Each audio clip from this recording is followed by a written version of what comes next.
Text messaging, 1843 style. All right, Len, today we've got a big one. Tell me what we have right here. It's the first telegram. Ever. The first official telegram sent on May 24th, 1844. Earth-shaking, of course, because it allowed people to communicate who are hundreds of miles apart from each other.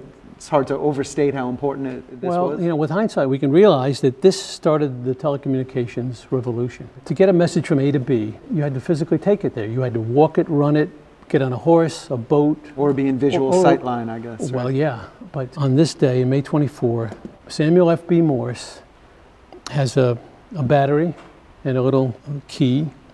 He has strung wires 38 or so miles from Washington to Baltimore. And people knew that you could send electricity through a wire and have something happen. But the genius of Morse is that he knew what he wanted to have happen. And what he did was he was able to instantly communicate.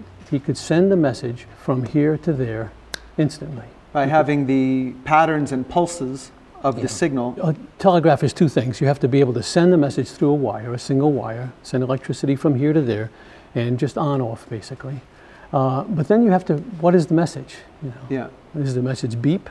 Well, in this case, it's dot dash, dot dash. So he invented the Morse code that we're familiar with today. Yeah, that's why it's called Morse code. Our conservation office has encased it in this plastic thing so we can hold it without gloves. Because this is the original that we're holding. This is the original, what hath God wrought?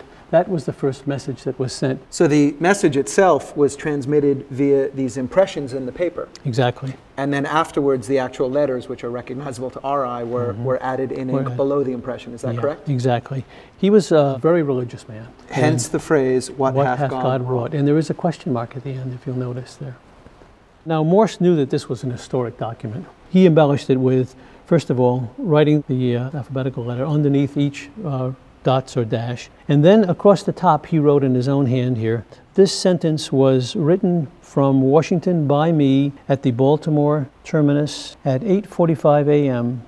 on Friday, May 24, 1844, being the first ever transmitted from Washington to Baltimore by telegraph. Then he signed it Samuel F.B. Morse, Superintendent of Electromagnetic Telegraph. And that was his title. It appears that Morse was very aware at the time of the implications of this invention. Yeah, he was, and the message is especially appropriate. Len Bruno, Manuscript Specialist for Science and Technology, Library of Congress.